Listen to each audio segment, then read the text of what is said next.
The Lost Roanoke Colony, established in 1587 on Roanoke Island, present-day North Carolina.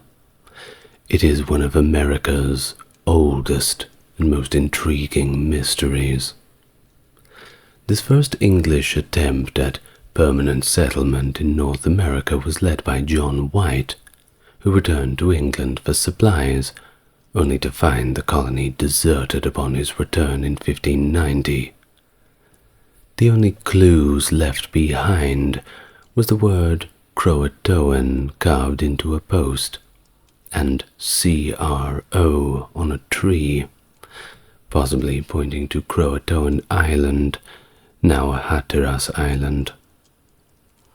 Well, despite the numerous theories suggesting everything from assimilation with local tribes to more grim fates, the ultimate fate of the 115 settlers remains unknown, continuing to intrigue historians and archaeologists who search for answers to this day. Well, I might not be able to give definitive answers in this video, but we can certainly go on a very deep dive into what happened at Roanoke. Well, welcome to the channel. If it is your first time here, then it's good to meet you. And if you're coming back, I'm sure you know what to expect. For those who want to support the channel, well, you're already doing it by watching the content. If you do want to go above and beyond, a like and subscribe goes a long way. And if you want to go even further, well, you'll find the way to do that in the video description. But let's not worry about that for now. Let's get nice and relaxed, and we can begin. We have to go back to the 16th century. In 1524, the Outer Banks caught the attention of one Giovanni de Verrazzano during his explorations. He had erroneously believed Pamlico Sound was the Pacific Ocean and mistook the barrier islands for an isthmus, a potential gateway to China. You see, it was all about trying to find more efficient trade routes. Verrazzano shared these findings with King Francis I of France and also King Henry VIII of England, but neither one of these monarchs was really keen to pursue the matter further. But years later, in 1578, Queen Elizabeth of England granted Sir Humphrey Gilbert a charter to explore and settle lands that were not yet claimed by any Christian kingdom. Gilbert, known for his role in suppressing the Desmond rebellions in Ireland, was given vague but fairly extensive rights to territories in the New World, specifically north of Spanish-held Florida. Now in 1583, Gilbert established a brief claim on St. John's, Newfoundland, marking the first English territory in North America under Queen Elizabeth's rule. But Gilbert was not along too far to see it. He perished at sea while returning to England. After his death in 1583, his exploration and colonization charter was divided between his brother, Adrian Gilbert, and his half-brother, whom you may have heard of, one Sir Walter Raleigh. And I'm sure you can imagine whose achievements were greater simply by looking at the prefix or lack of before Adrian Gilbert and Sir Walter Raleigh's names. Well, Adrian received the rights to Newfoundland and territories further north, anticipating the discovery of the Northwest Passage to Asia. Meanwhile, Walter Raleigh was granted the southern islands, much of which were already claimed by Spain. Richard Hakluyt, recognizing the potential of Verrazzano's earlier mistaken isthmus within Raleigh's domain, advocated an English exploitation of this area. March 25th, 1584, Raleigh was officially charged with establishing a colony by 1591 to maintain his colonization rights. His charter tasked him to explore and claim distant lands, ostensibly to provide a base for privateering against Spanish treasure fleets. Despite the extensive mandate, Raleigh was required to remain close to the Queen. He managed his colonial ventures from London, delegating the actual exploration and settlement to his associates. He swiftly organized an expedition to explore his newly granted territories, dispatching 2 barks from England on the 27th of April, 1584. Philip Amadus captained the larger vessel, with Simon Fernandez as pilot, while Arthur Barlow commanded the second ship. Although there are suggestions that Thomas Harriot and John White might have been part of this journey, definitive records of their involvement are somewhat lacking. Following a traditional transatlantic route, the expedition sailed southwards towards harness the trade winds that propelled them westward to the West Indies for fresh water supplies. They continued northwards, sighting land on what is now known as Cape Fear on July the 4th. The ships eventually made landfall on the 13th of July at an inlet north of Hatteras Island, which they named Port Ferdinando in honor of the pilot Fernandez.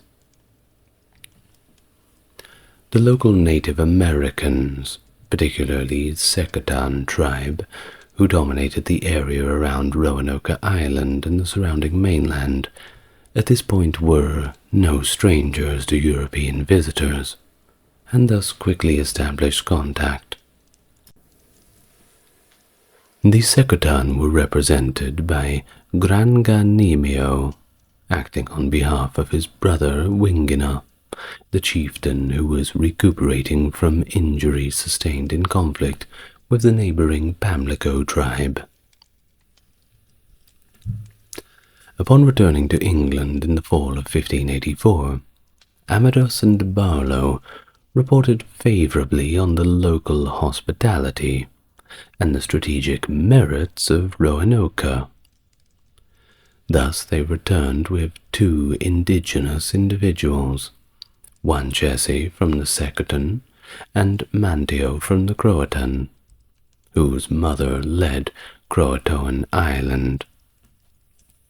Their accounts painted the region as idyllic, comparing it to the mythical Golden Age of the Garden of Eden, possibly embellished under Raleigh's influence.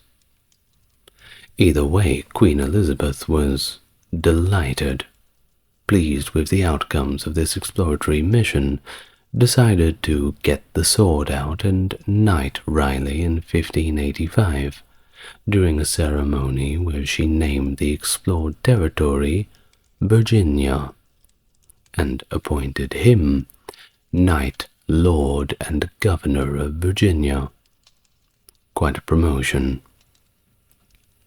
Inspired by these honors, Raleigh began seeking financial backers to establish a more permanent colony in this promising new land. For the inaugural Virginia colony, Sir Walter Raleigh orchestrated an operation primarily focused on military and resource exploration objectives. Although initially planned for 69 colonists, the expedition swelled to about 600, with roughly half designated to remain and establish the colony, anticipating further reinforcements later. Ralph Lane was appointed as the governor, with Philip Amadas taking on the role of admiral. Sir Richard Grenville, however, led the mission, commanding the fleet. Accompanying them were civilians such as Joachim Gans, a metallurgist, Thomas Harriot, a scientist, and John White, an artist. Also on board were the two indigenous fellows, Manteo and Wanchese, who were returning to their native lands after a stint in England. One can only imagine the stories they could tell to their own people. Thus the fleet comprised 7 ships. It was Grenville's flagship, the Galeas Tiger, piloted by Simon Fernandez, the flyboat Roanoke, the Red Lion, under command of George Raymond, the Elizabeth, the Dorothy, and 2 smaller pinnaces. They departed from Plymouth on the 9th of April, 1585, sailing through the Bay of Biscay. A severe storm off the coast of Portugal scattered their fleet, however, sinking 1 pinnace and separating Tiger from the group. Fernandez, prepared for such an eventuality, had planned a rendezvous at Moscatel on Puerto Rico's southern coast, where Tiger arrived safe and sound on May 11th. While waiting for the rest of the fleet, Grenville, who was commanding the Tiger, and his men set up a base camp at Moscatel, utilizing the time to practice fort-building skills essential for the new colony. Gotta do something with your time, don't you? They also constructed a replacement ship using local materials. The Elizabeth joined them on May 19th, soon after the completion of the fort and the newly completed pinnace. The rest of the fleet, however, faced more than a few difficulties. Near Jamaica, 1 ship depleted its supplies, forcing the captain to dispatch 20 crew members ashore. Roebuck, Red Lion, and Dorothy eventually reached the Outer Banks by mid-June. Red Lion left approximately 30 men on Croatoan Island before heading off for privateering activities in Newfoundland. During this period, Grenville engaged with the local Spanish authorities seeking provisions, which never arrived, prompting him to anticipate an imminent attack and evacuate the temporary fort. Grenville successfully captured 2 Spanish ships in the Mona Passage, incorporating them into his fleet. Lane utilized one of these ships to seize salt from Salinas Bay, fortifying his position to safeguard the loading process. The fleet then moved to La Isabela, where they traded with the Spanish, despite the previous tensions. On June the 7th, Grenville departed Hispaniola to continue to the Outer Banks. On June 26th, navigating through Wokokan Island, Tiger ran aground on a shoal, severely damaging the ship and spoiling most of the food supplies. Plans for wintering the fleet at the colony, possibly to use it as a base for privateering, were thwarted by this incident, and the seeming impracticality of the Outer Banks' shallow inlets for large ships. The colony's new urgent mission was to find a more suitable harbor. After making the necessary repairs, Tiger and the remaining fleet reached Port Ferdinando, where they reunited with Roebuck and Dorothy. The men left by Red Lion were likely found during this assembly. A few weeks later, on August 5th, John Arundel, commanding one of the faster vessels, sailed back to England to report the expedition's safe arrival. The damaging incident with the Tiger significantly reduced the supplies available for the settlers, compelling Grenville to limit the number of colonists who would stay with Ralph Lane to about 100. This reduced group was deemed sufficient to achieve the colony's short-term objectives, pending the arrival of a second wave of colonists and supplies initially scheduled to depart from England in June 1585. But unbeknownst to Grenville, this reinforcement had been diverted to Newfoundland to inform English fishing fleets of Spanish retaliations against English commercial vessels, a consequence of ongoing conflict fueled by English privateers. I mean, come on, the Spanish had to fight back eventually, didn't they? Now, consequently, Lane's colony found itself reliant on the goodwill of the local Native Americans for survival, until further support could be organized. During the repairs of the Tiger, Grenville seized the opportunity to explore Pamlico Sound and the neighboring Sequotan villages of Aquascocac, Pamlico, and Sequotan. This exploration provided Thomas Harriot and John White a chance to conduct an in-depth study of Native American culture and environment, although their initial findings were largely lost during the 1586 evacuation.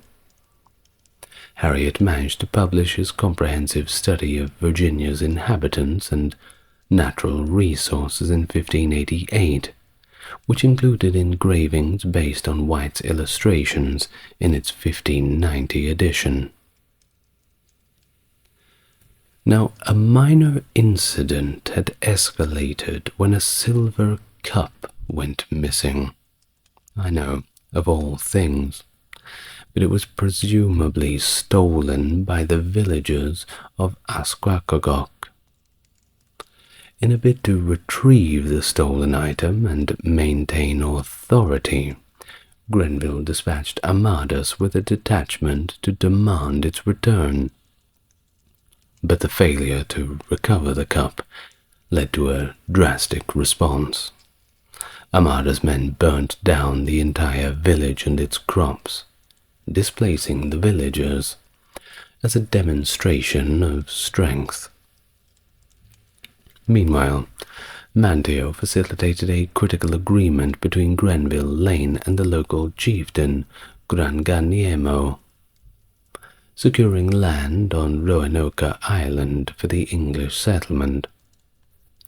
This location was chosen for its strategic advantage, easy access to the ocean, and relative invisibility to Spanish patrols. Thus, Lane commenced the construction of a fort on the island's north side, likely mirroring the design of the one at Moscatal, though no visual records of the Roanoke fort survive. On the 25th of August, 1585, Grenville embarked for England aboard the repaired Tiger. Shortly thereafter, he commanded a Spanish galleon, the Santa Maria de San Vicente, near Bermuda. Separated from its fleet, the galleon was laden with treasures that made the Roanoke venture financially rewarding and ignited further interest and excitement at Queen Elizabeth's court about Raleigh's colonial adventures. And Queen Elizabeth loves her presents. The Roebuck departed Roanoke on September the 8th, 1585, leaving behind Amadas commanding one of the pinnacles. Official records show that 107 men remained with Lane, but historical consensus varies on whether John White returned to England with Grenville or spent the winter at Roanoke, as his name was absent from the lists of colonists. Expectations of discovering gold and silver drove many colonists to join the expedition. When these resources remained elusive, well, people got a little bit upset. Morale plummeted, leading some to view the venture as a complete failure. You see, the colonists also investigated the origins of the copper used by the local Native Americans, but they were unable to trace its source. And after that whole burning down their entire village incident, perhaps the Native Americans were a little bit less hospitable towards them. During the fall of 1585, they gathered corn from nearby villages, enhancing their scant provisions. Along with the acquired corn, the colony secured venison, fish, oysters, sufficient to support them through the winter months. However, details about the colony's activities from September 1585 to March 1586 are very sparse, complicating any comprehensive evaluation of that winter. It is likely that by October, the settlers had depleted their initial provisions, and the monotony of their diet further sapped their spirits. Over the winter, Philip Amadas ventured into Chesapeake Bay, reaching Cape Henry and the James River, where he encountered the Chesapeake and Skikoak villages.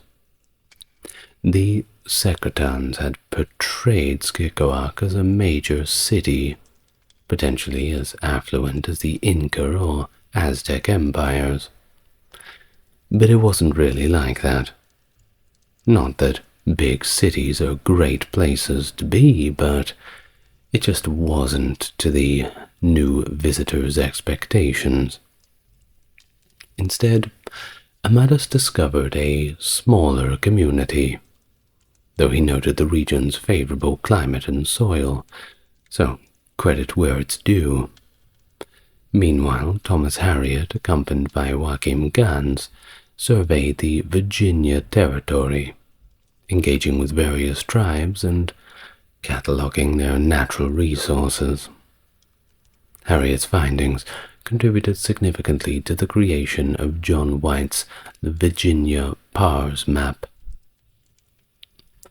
During these interactions, Harriot observed that each community they visited soon experienced a deadly outbreak, likely influenza or smallpox, though the cause was beyond the comprehension of the science of the day. The Secretans attributed their epidemics to supernatural forces associated with the English. When Wingina, a local leader, became ill, he recovered only after seeking prayers from the English, a remedy that left him considerably impressed. He then requested that the colonists extend their healing practices over the other afflicted communities, inadvertently accelerating the spread of the diseases. But how was he to know? I'm sure the prayers were helping. Maybe. Well, these epidemics devastated the local populations, particularly impacting the autumn harvest at a critical time, when Lane's colony relied heavily on its neighbors for additional food resources. By the spring, tensions had escalated between the Secretan and the English colony, largely due to the colonists' excessive dependence on the locals for food. The death of Granganiemo, a staunch ally of the English, exacerbated these tensions, as Wingina, now wary of the English intentions, adopted a more vigilant stance, and moving his tribal capital temporarily to Roanoke Island. He also renamed himself to Pemisapan. The English failed to grasp the implications of these shifts, not recognizing them as a threat initially. In March, Lane sought advice from Pemisapan about venturing beyond the Secotan territory into the mainland. Pemisapan seemingly supported this, but simultaneously informed Menetonon, the leader of the Roanoke, of the English's impending visit, setting the stage for some juicy surprises. When Lane and his heavily armored contingent arrived at the gathering of regional tribes at Roanoke, they surprised the leaders there, including Menetonon, who revealed that the assembly was Pemisapan's idea in the first place.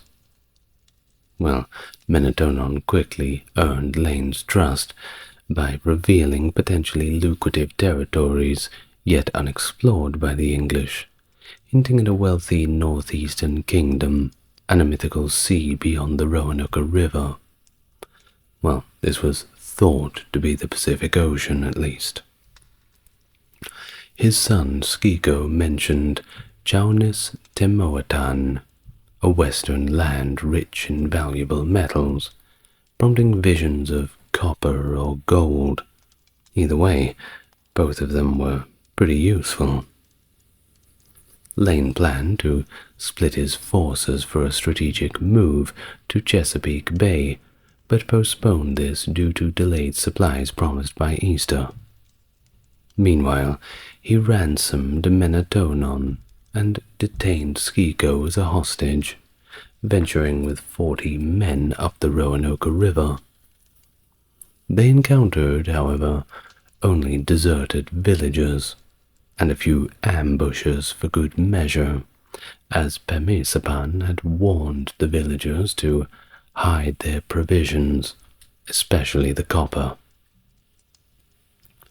The expedition returned to Roanoke depleted, unsuccessful, and demoralized amidst rumors of their complete demise.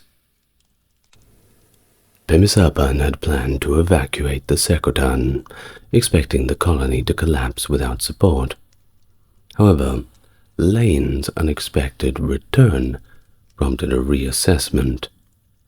The dynamic shifted when the Menetonon's envoy reported that the local leader, Okisko, had pledged loyalty to Queen Elizabeth and Sir Walter Raleigh, which discouraged Pemisapan from acting against the English, who he then instructed to sow crops and construct fishing weirs. The cooperation, however, was fleeting. By April 20th, with the death of Ensenor, an advocate for the English, and Juan Chese's rise as a senior advisor advocating against the English, Pemisapan pulled the Secotan from Roanoke and ordered them not to aid the colony. Struggling for survival, Lane directed his men to scavenge for food. Pemisapan, under the false belief that Skiko sympathized with the anti-English cause, planned a war council for June 10th.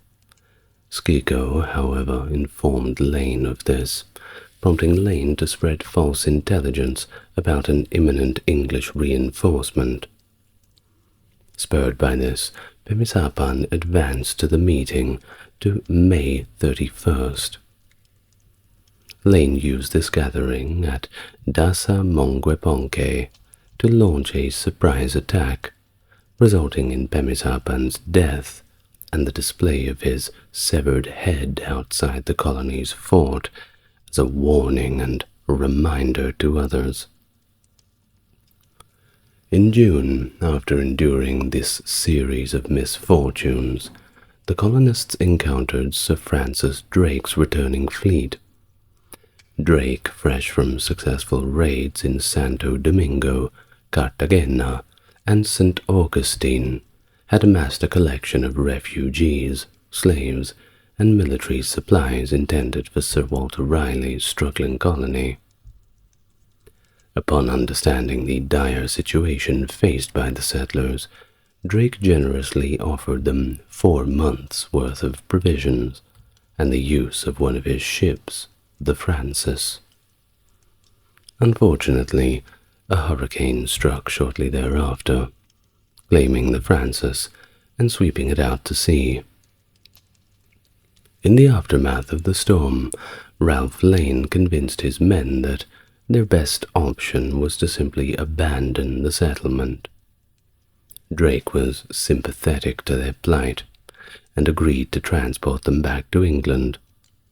Along with Lane and his men, Manteo and his associate Towaye also embarked on the journey to England. However, 3 colonists were left behind on Roanoke and vanished without a trace. The fate of the slaves and refugees that Drake had intended to leave at the colony also remained ambiguous. There is no documentation of their arrival in England, and it is plausible that they were left on Roanoke along with some supplies. Drake's fleet, carrying the former colonists, arrived back in England in July of 1586, and this return marked the introduction of several New World crops to England, notably tobacco, maize, and potatoes, which the colonists had acquired during their American venture. Just days after Sir Francis Drake evacuated the colonists from Roanoke, a supply ship dispatched by Sir Walter Raleigh arrived, only to find the island completely deserted. The crew, finding no trace of the colonists, left the island shortly after.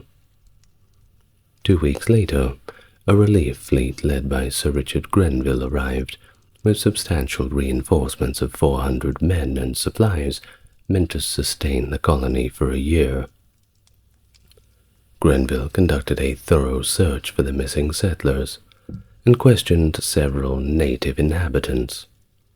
One of the natives eventually provided an account of the evacuation, detailing how the colonists had departed with Sir Francis Drake.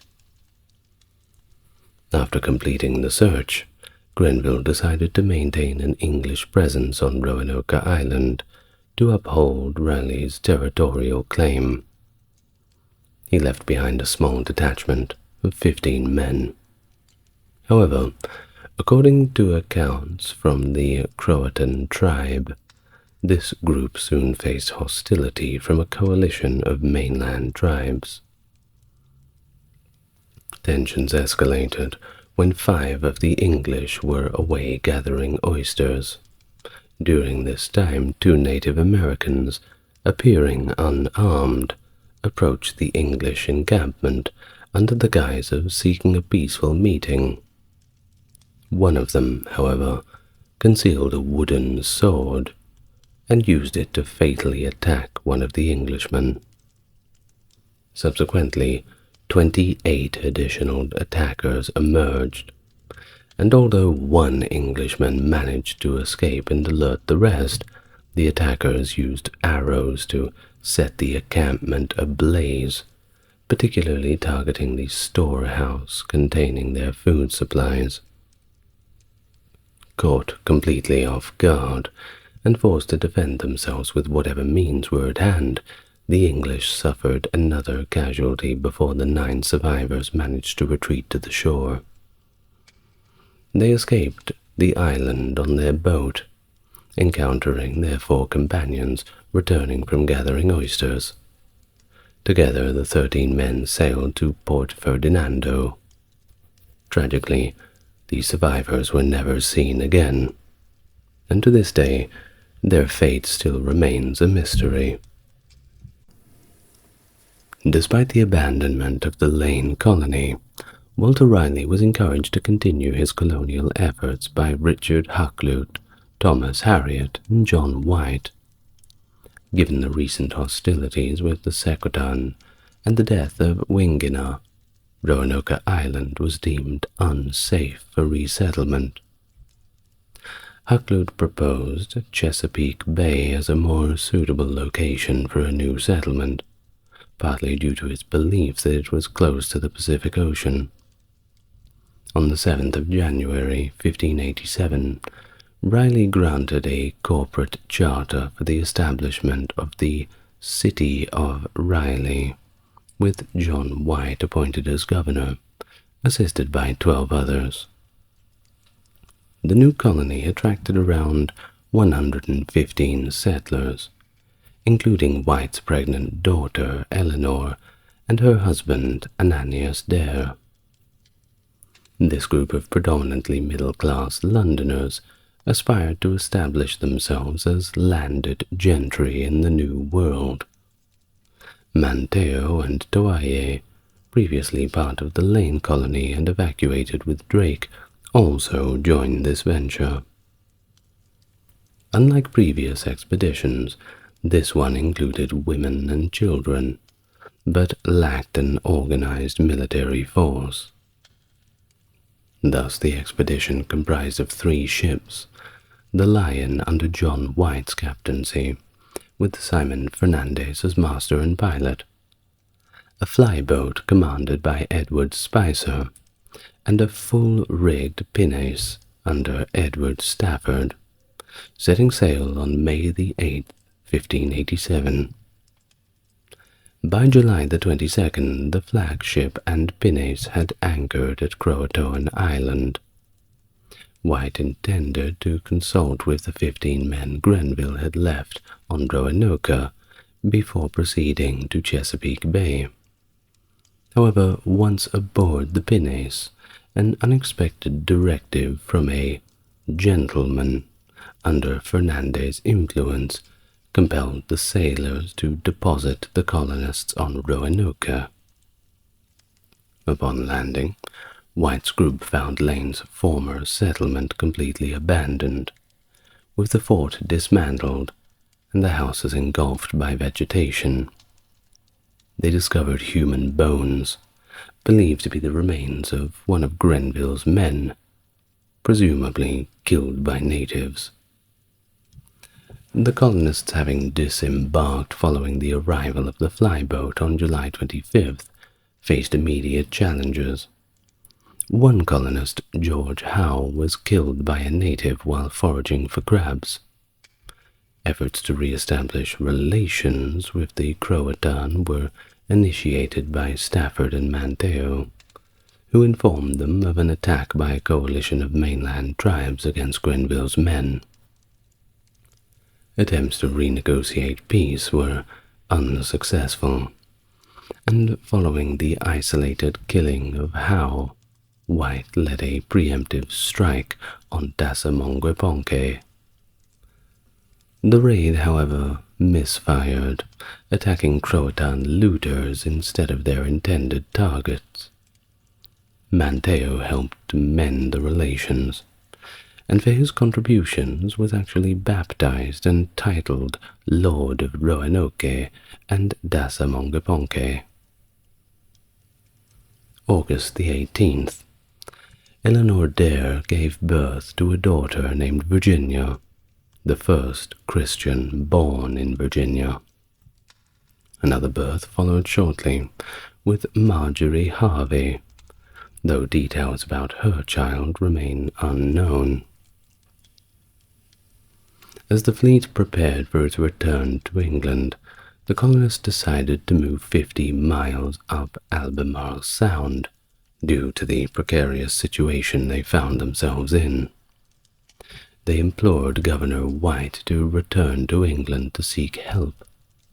Reluctantly, White departed with the fleet on August 27th, 1587, leaving the colonists to face the uncertainties ahead. After a challenging journey, John White returned to England on November 5th, 1587.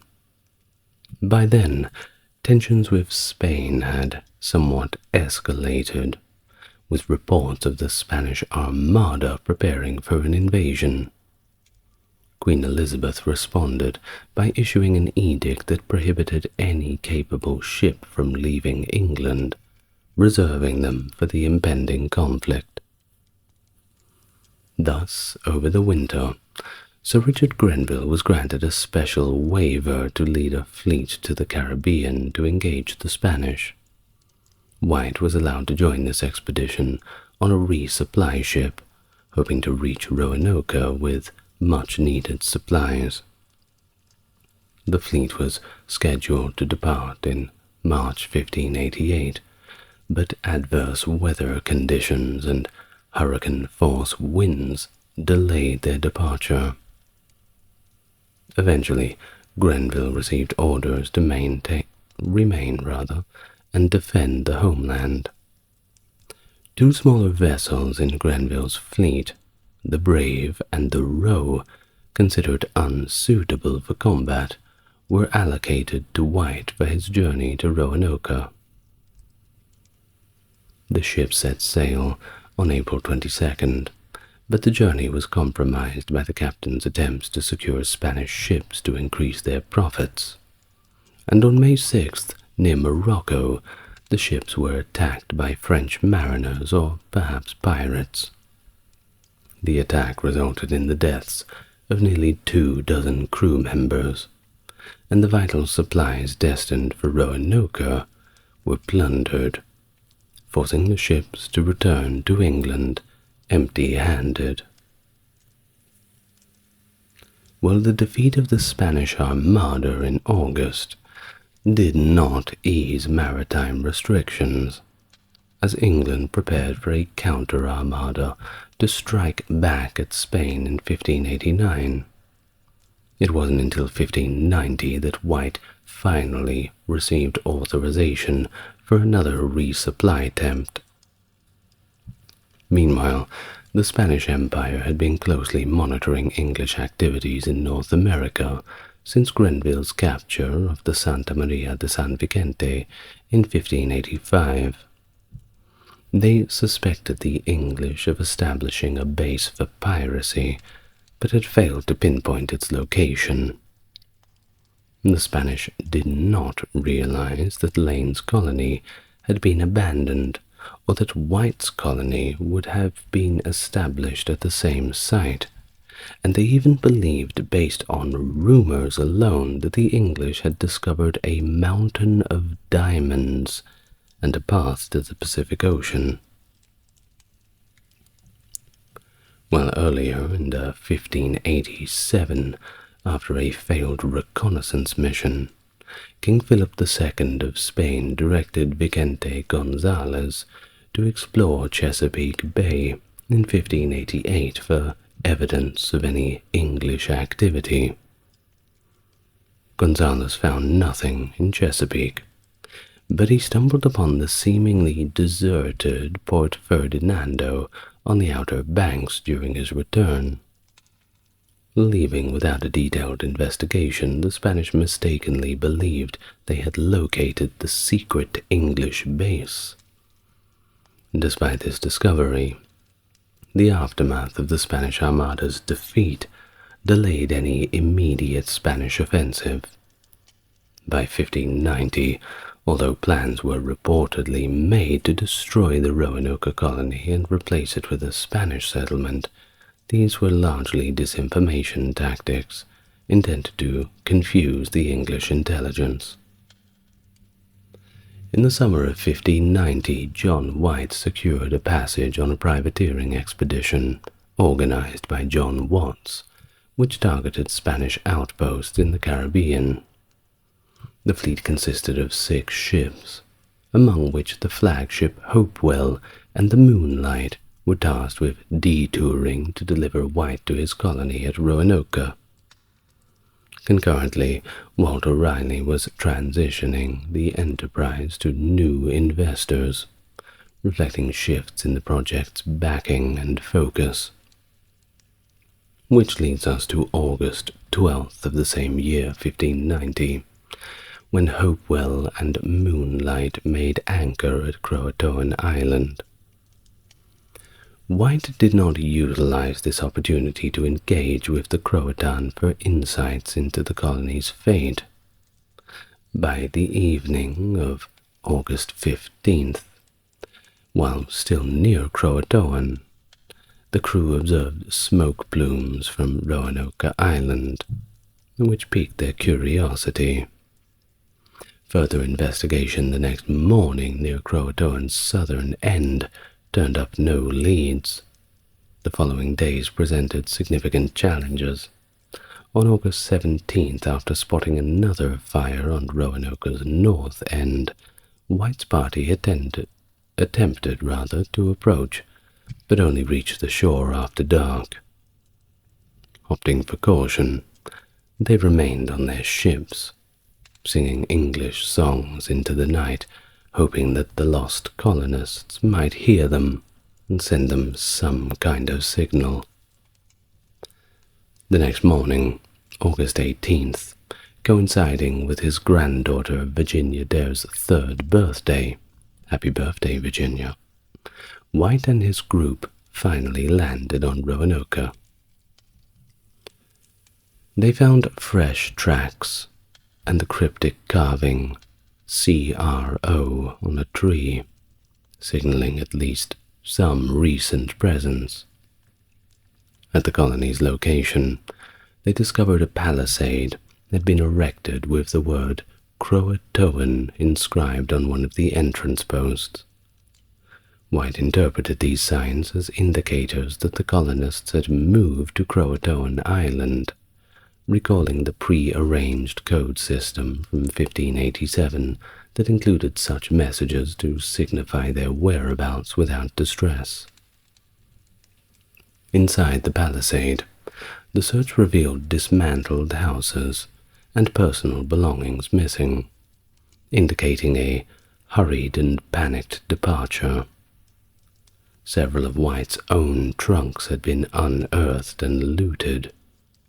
Absence of the colony's boats along the shore further complicated the mystery.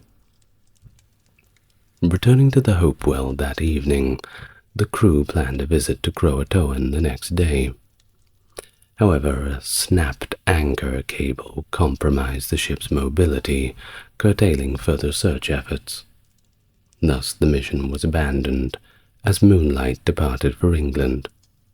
Hopewell's crew proposed wintering in the Caribbean before attempting another search in the spring of 1591, but the adverse weather blew them off course to the Azores, and ultimately forced them to return to England on October 24, 1590. And thus, the fate of the Roanoke colonists, marked by these cryptic clues, remains shrouded in uncertainty, the puzzle unresolved, as White's hopes to reconnect with his family and fellow settlers dwindled away. John White's inability to locate his colonists in 1590 led to reports suggesting that they may have simply relocated, and could indeed still be alive. Walter Raleigh found it beneficial to maintain uncertainty around the fate of the settlers. Don't jump to any conclusions.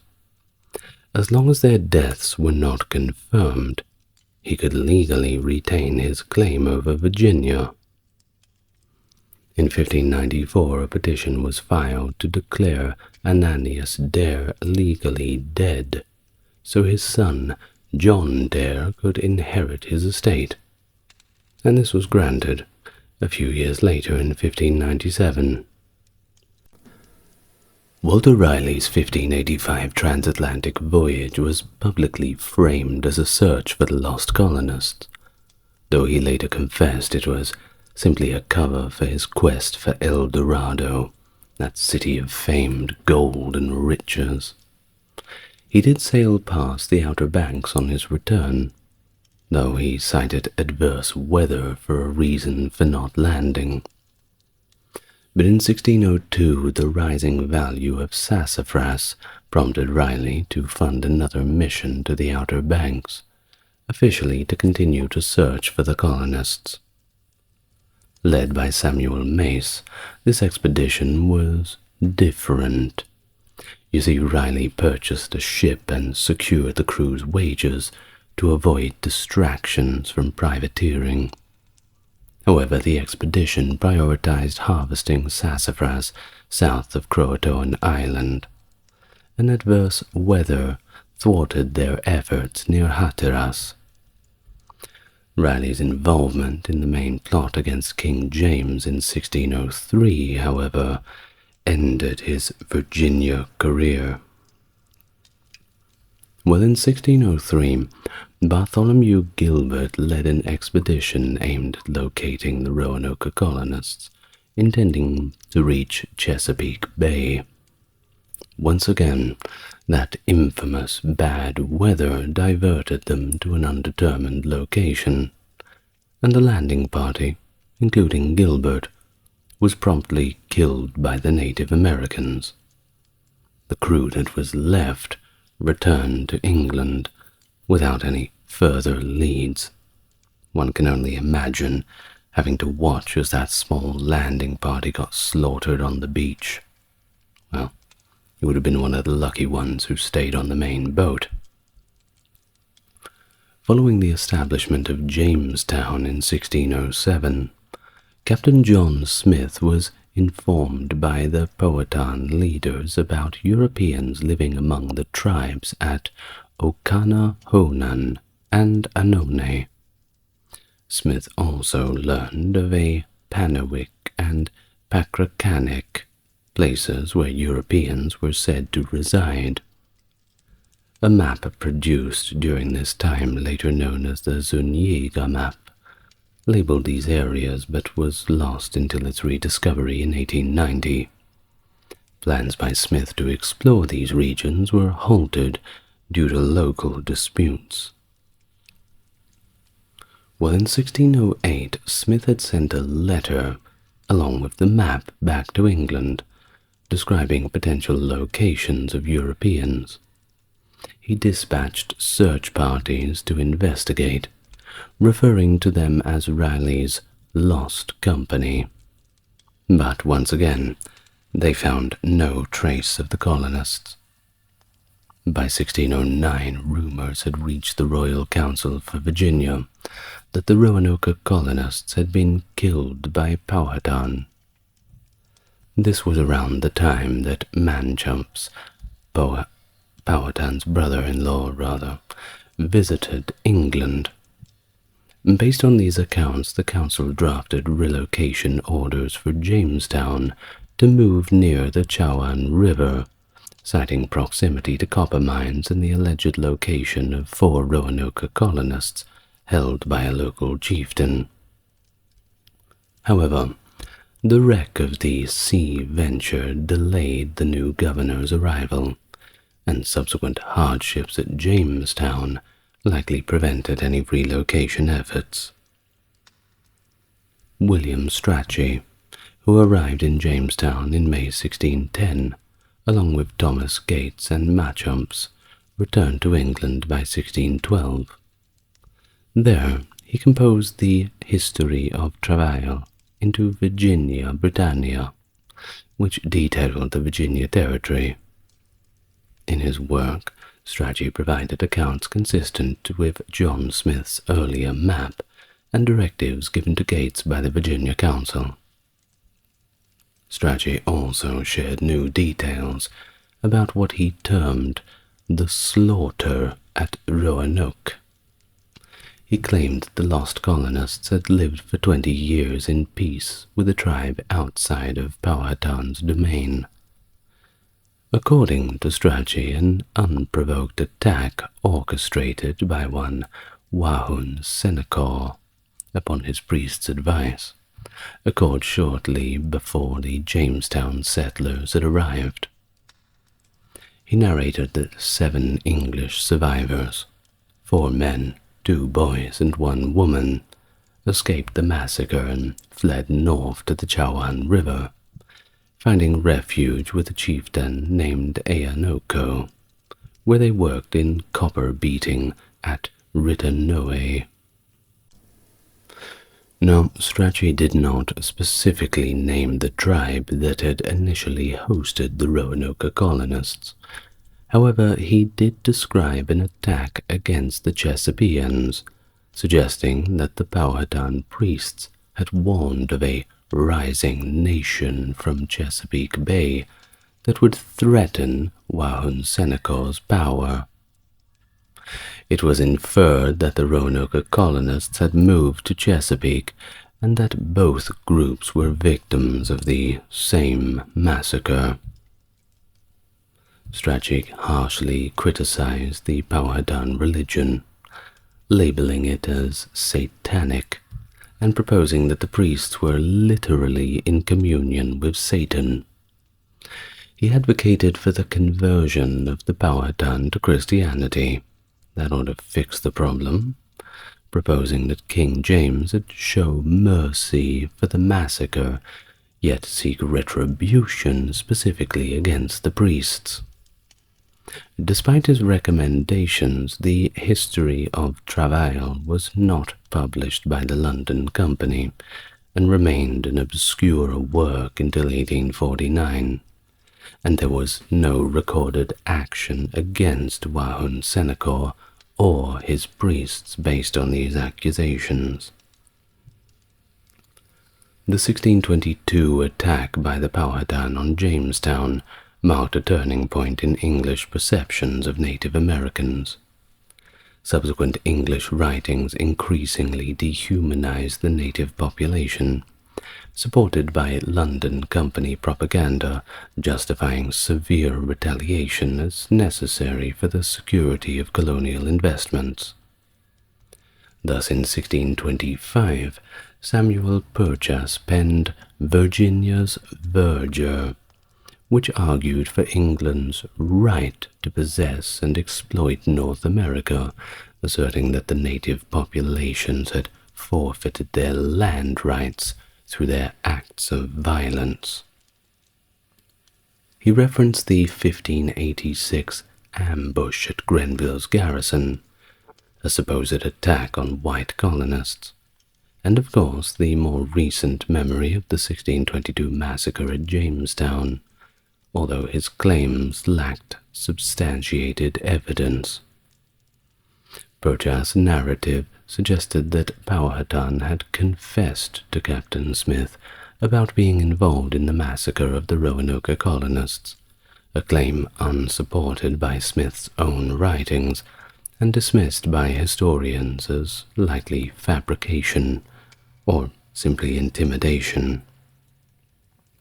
The region's history continued to unfold, with John Lawson's exploration from 1701 to 1709. Lawson visited Hatteras Island and observed significant English cultural influence among the Hatteras people, who claimed ancestry from the 1587 English colonists.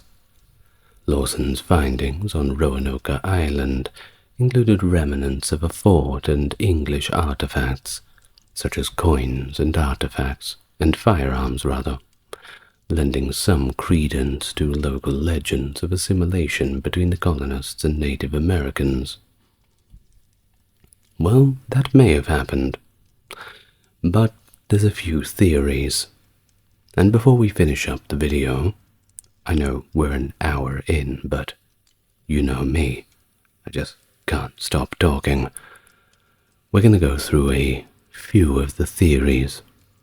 So let's see if we can land on an idea that seems plausible. You see, the fate of this lost colony remains one of the most enduring mysteries in American history. It's generating speculation and intrigue among scholars and the public alike since the 1590s. The case has developed a reputation for attracting obsessive and sensationalist attention, but often with limited academic payoff. The conjectures about the lost colonists typically start from established facts. When John White returned to Roanoke in 1590, he didn't find any evidence of a battle, though the colony was still fortified. The absence of human remains or graves suggested that the colonists had left the area alive. and that inscription, Croatoan on a tree, in line with an earlier agreement with White, indicated a planned and organized relocation, signaling where they might be found. Historian David Beers Quinn has hypothesized that the 1587 colonists moved to their initially intended destination, that being Chesapeake Bay. He suggested they used the pinnace and other small boats to transport themselves and their belongings. According to Quinn's theory, a small group stayed behind at Croatoan to guide White to the relocated colony. After White's failed attempt to find them, Quinn proposed that the main body of colonists assimilated with the Chesapeakeans, and the group at Croatoan integrated into the Croatoan tribe. Quinn has also speculated that Samuel Mace's voyage in 1602 might have involved venturing into Chesapeake Bay and abducting Powhatans to bring back to England. These captives could have then communicated with Thomas Harriot, potentially revealing the presence of Europeans in the area. Quinn considered such scenarios necessary to maintain optimism about the colonists' survival post-1603. Now back to Strachey. I'm sure you remember him. While he accused Wahun Senancour, the chief of the Powhatan, of orchestrating massacres against both the colonists and the Chesapeakeans in separate incidents, Quinn posited that these were part of a single coordinated attack on an integrated community around April in 1607. He suggested that Wahun Senancour's motive might have been retaliation for Mace's supposed abductions. Quinn believed that John Smith learned of this massacre, but reported it discreetly to King James, opting not to disclose it in his public works for political reasons. Well, despite the compelling narrative of Quinn's story, his peers have expressed more than a little bit of skepticism, particularly because this theory relies heavily on the contested accounts of Strachey and Purchas. This skepticism shows the broader challenge of studying the lost colony, trying to distinguish between plausible historical reconstruction and the allure of more sensational but less substantiated theories. Now, the idea that the colonists had assimilated into nearby Native American tribes has been one of the prevailing theories since at least 1605. Such integration would likely have led the colonists to gradually relinquish their European ways, adapting the local lifestyle as time rolled on. After all, it was a lot more practical. When in Rome, right? Historical observations have noted that individuals absorbed into Native American societies often showed very little desire to return to European life, suggesting that if the Roanoke colonists assimilated, they likely did not seek reintegration with later English settlers. Today, many scholars lean towards the assimilation theory as the most probable outcome for the surviving colonists, and personally, I'm pretty much with the same opinion. I think it was simply that easy for them to just go and, like I said, do as the Romans do, for lack of better words. But the question then becomes, which tribe or tribes they may have joined.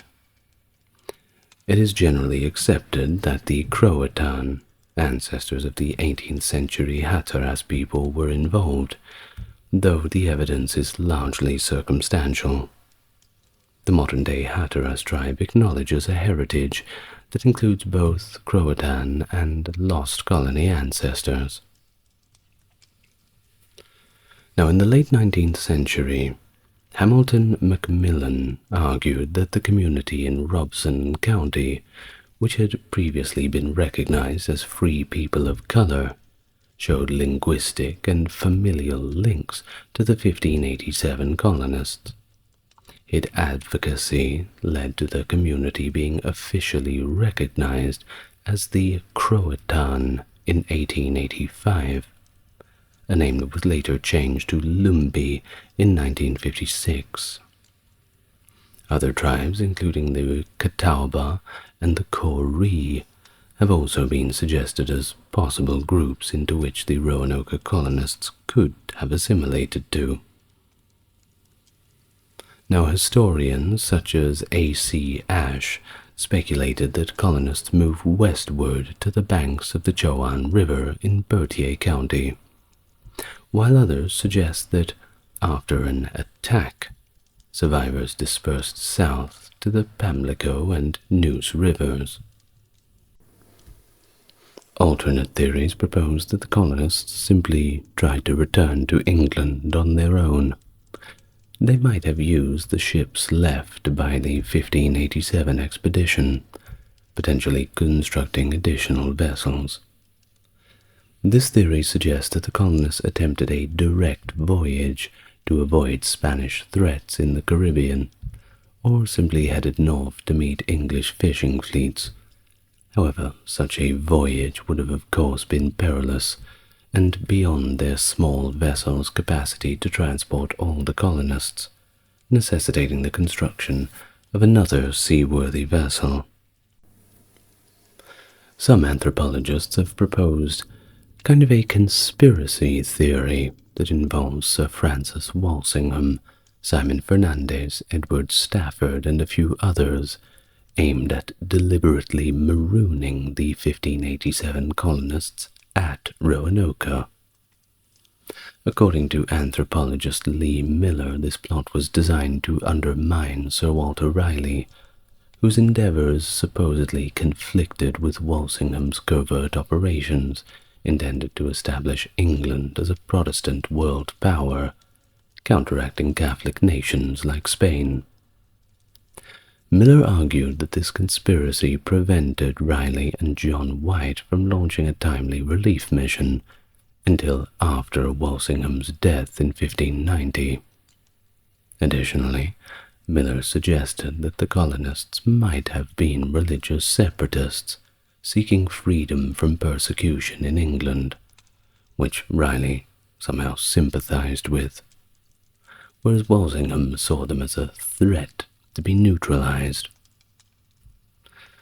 Well, this narrative suggests that after being left at Roanoke, the colonists split, with a small group moving to Croatoan, and the majority seeking refuge with the Roanoke tribe.